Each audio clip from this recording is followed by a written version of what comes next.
Guys, collectively, thank you for taking the time to come down today. I'm not sure if you knew what to expect, but David, if I come to you first, what have you made of today's workshop, Chris? It's really nice to see a lot of young kids coming out. Obviously, I'm from the local area, so it's nice to give back to it a bit and let them know my insight as a footballer and how I experienced the things that they're learning about today. And it was nice to see the kids actually had reasonable questions, and it was nice to answer them as well. Yeah, I think this is an afternoon that you guys are taking your stride, but that will mean an awful lot to that.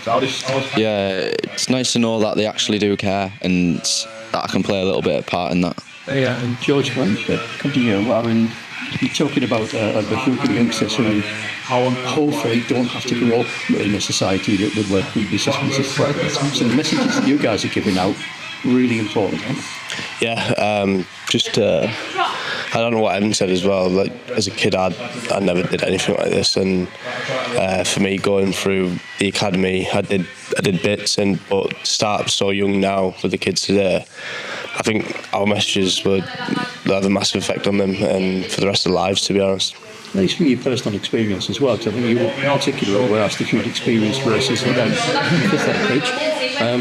They don't listen to other people, but they listen to you guys. You're role models, aren't you? Yeah, I think the biggest role models, like what you can think of recently, have been Saka after the Euros, and how much of an effect that had on the whole of England and mine, just like the North East. Yeah, it was massive, and I think football's a great place to show it, and as a country I think football's the way forward to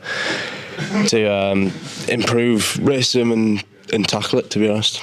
Look, come to you. We're talking predominantly about the men's game there. Is there some instances or are there instances of racism in the women's game or not? Yeah, I think it's seen just as much, to be honest, as the men, but I think it's just not as talked about maybe as much, because you get the fans and everything at the men's games, where obviously we do get the fans, but not in the same ratio. Yeah, I think it's just not heard of as much. Maybe that's different supporters, maybe that is just, it's not spoke about enough. Yeah. And the youngsters that have been here today, they're part of the Foundation's Primary Stars group predominantly. You know, the Foundation are doing some great work in terms of education. You need support from you guys as well. So, you know, the messages that you're giving across means an awful lot. Yeah, definitely. I mean, I think it's so important to get it into them when they're young and teach them all these different messages from that age, rather than trying to change it when people are older. Yeah. Niyah, I was fascinated by something that you said when you were talking on the panel there. You said you've actually invited questions about your race, your ethnicity, your background as well. Yeah. I enjoy speaking about my ethnicity. Obviously, growing up in England, you know, where I've lived, I've not grown up around a lot of ethnic people, so I do really love talking about it.